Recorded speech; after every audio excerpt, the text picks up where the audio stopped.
Okay, I have to make sure it's like centered or else it's gonna drive me crazy. Is anybody else like that or does no one care? Anyways, buongiorno Nathan, welcome to my channel. My name is Stefania if you are new here. So today we are going to be doing a video on Sephora Vib, the VIB sale. So they are doing a summer bonus, which don't get me wrong, I'm super happy about, but I wish they would have given us a little bit more heads up, you know? I could have saved a little more, could have not bought so many things before they announced the sale, but it's all good. Like, I need to control my purchases. So I'm doing this video to hopefully talk through my wish list. Hopefully you guys can either give me some recommendations or talk me out of a few products. Hopefully that one.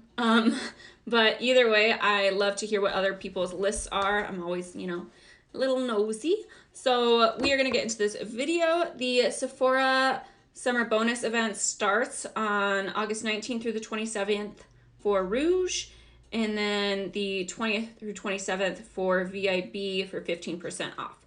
So those are the dates. And now let's go ahead and hop into this video. Please don't forget to subscribe. I would really appreciate you guys. I do upload at least 3 to 4 times a week, so I would love to have you. And let's jump in. Okay, so first off, for the sale, I am thinking about picking up the Mcgrath foundation. I did do a full review on it, but I've just been getting samples so that I could wait for this day to when the sale came and then actually be able to like buy them. For 68 bucks, it is expensive. I am planning on doing a review of all the new foundations put together, and I don't know which video will be up first, but I did really enjoy that foundation. I don't think it's going to be like my everyday, but I felt so good in that foundation. Like, I feel like my skin just really liked it, and I just feel like anything that can give me that confidence, like, I feel like that was definitely one of them. So I really want to pick that up, especially with the 20% off. It definitely helps with the high price tag. So that is my first thing that I am looking at. Fenty Beauty, I have the Dewy Foundation on right now, or the hydrating foundation. And I feel like my face, I tried out shade 290. I feel like whenever I try to find pictures of what my shade match would be, it's never the same. So I tried out 300 in my last video when I tried out the matte versus the hydrating together. And I felt like the 300 shade is better for me. Like, I thought maybe it was, you know, I was like, let's try out a shade lighter. But no, I think my face looks a little mismatched. I don't mind it to be a tad lighter, you know, but I don't feel right about today. But it is wearing nicely. I just really haven't decided if it's going to be worth picking up, if it's going to be my everyday foundation. You guys probably kind of got an idea of that when I did my last video. So I'm on the fence about that. I kind of want to try out the ABH loose powders, but I have 3 powders open. So I'm like, do you really need a new one? And 2, it's not like anyone says like, that powder looks amazing on you. You know what I mean? It's not as exciting as like an eyeshadow or anything. I've just been really, probably because of all the new foundation releases, I've been super into skin lately. So I want to try out the powder, but I'm trying to convince myself to use up my other products first. If you guys have tried it, I would love to know what your thoughts are for show. And then there's a few eyeliners I'm looking at. So Fenty's Flyliner, I've heard really good things about, like people have reviewed it, but I don't know yet if I don't know if I want to do that one or the ABH one. I've been doing a lot of felt tip liners, and my Trooper from Kat Von D has lasted me forever. My Charlotte Tilbury Feline Flick has lasted me a really long time, so I don't buy eyeliners often. But I don't know, I'm kind of tempted by these two, and I just don't know which one I should go with. Like, I'm not the best at eyeliner. I know that. But, you know, maybe I just need a new eyeliner. Maybe that's why. No, this is the logic that goes through my head of why I'm buying products. But yeah, we'll see about that. Apparently, I like a lot of Anastasia products because I also have been trying out their eyelid primer, their eyeshadow primer that goes on your eyelid. And I've really been liking it. It is very pale, so I kind of have to use most of it down at the base. I can't really go crazy with it because it doesn't match my skin tone by any means. But it is really nice. I forgot how nice the eyeshadow primer could be because I've been so used to using my Tarte Shape Tape as my lid primer. But I really like it. It doesn't have the best reviews, and I think it's due to the packaging. And that's the only thing with the sample. I didn't have to try out the packaging, so I don't know. But maybe I'll get a mini, and at least in this case, the mini is exactly half the cost and half the size. You don't get like ripped off with it. So I might try that out.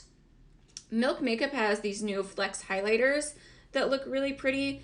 They don't look like revolutionary colors, but they're wearable. You know, the colors I'm gonna wear. So I'm looking at those. They're $28. I don't know. I haven't really tried. I always, like, Milk Makeup is one of those brands that always intrigues me, and I want to try more, but I don't try more. You know what I mean? But I'm kind of on the fence about it, but I probably will pick up like one of those. Also, Jouer has a face and body highlight that I've been wanting to try called Molten Glow, and it comes with a little brush, and I really love their highlight formula. It is one of the ones I'm wearing on my cheeks today, so I mixed a few. I got a little crazy. But yeah, I'm thinking about it. I do have a perfume in here. It's Ellis Brooklyn, so very, very pricey.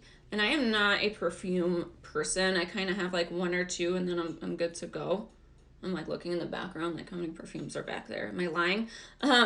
But it is the Sci-Fi perfume, and I love the scent of it. Every time I go in Sephora, does anybody else do this where you like walk by the perfumes and I just spray it whenever I'm like walking by in the mall, and I'm just like, oh, it smells so good. But it doesn't last on the skin super long, so that's my one thing with it, where I'm just like, do I even think it's worth buying? It only smells good for a few hours, you know? So I'm kind of on the fence about it. What is this? Why does my hair always... I'm so sweaty in here, that's why. And then, let's see here. Olaplex is coming out with a number 7 bonding oil. It already has 5 stars, 97 reviews, so that's a good thing. I have the Whey oil right now, which I really like, but I have a mini size. I don't put it all over my hair, just the ends to kind of help hydrate when my hair is just looking blah. But I never put it towards like the roots of my hair. But I do like oils. Olaplex, I'm gonna be one of those people. I mean, I don't know. I feel like whenever I watch videos, and maybe it's kind of due to I watch girls that just don't have my hair type, and my hair is very, very, it feels like a Brillo pad. So when like the Briogeo, I was so excited to try that banana shampoo and conditioner, and it did not work for my hair. There was no nourishing for me. Like, my hair did not look good. I love the way it smelled. My hair smells so good. But the looks wise, it did not, not good for me. So I'm a little nervous. Even the shampoo and conditioner that I tried from Olaplex, same thing. I did not like it. It really dried my scalp. I just did not see, and I only used it once a week. So before anyone says like you used it too much, girl, I'm lazy. I don't wash my hair. I wash my hair twice a week at most. But yeah, I did not like it. So I'm kind of like, I think an oil, I don't think I could go wrong with, you know? So I'm intrigued to try it. And then I don't really have too much else. Like I said, I'm trying to keep this pretty small. Tatcha, I'm not going to do any other skincare in this haul, so I'm kind of tempted to try out the rice enzyme powder. I've heard really good things about it, and I need a new exfoliator. So that's one that it's kind of on my list to try. I don't know if I want to buy a full size or go with like, she has this bestseller kit, and I've never tried the Camilla cleansing oil, and that comes in it as well. So I'm a little bit tempted to get something like that so I could just try it out and see if it's going to be, a staple. Let me know if you guys have tried that for sure. And then I always go crazy with lip products. That's just how I am. But overall, I think that's pretty much it. I think I'm going to, almost every sale, I try to pick up things that are pricey that I don't want to pay full price for. I mean, I don't want to pay full price for anything. But I do look at Pat McGrath, like lip glosses are one where I usually add either that or a lip liner to my cart. Or Charlotte Tilbury is another brand where I really like the blush formula, so I might pick up one of those. So it kind of all depends on what I'm feeling at the time and what things I'm really going to use. But I'll probably end up doing one of those things. I just don't know what shade or which one I'm going to get. But Pat's taking my money, that's for sure. I'm not going to do the primer or the powder for her, though. Those prices seem ridiculous to me. Like, So we will see. Anyways. Let me know what you guys are getting. I love to know. Let me know if you've tried any of the products I brought up, what you think of them. I would really appreciate it. And don't forget to subscribe before we leave. I'll see you guys in the next video.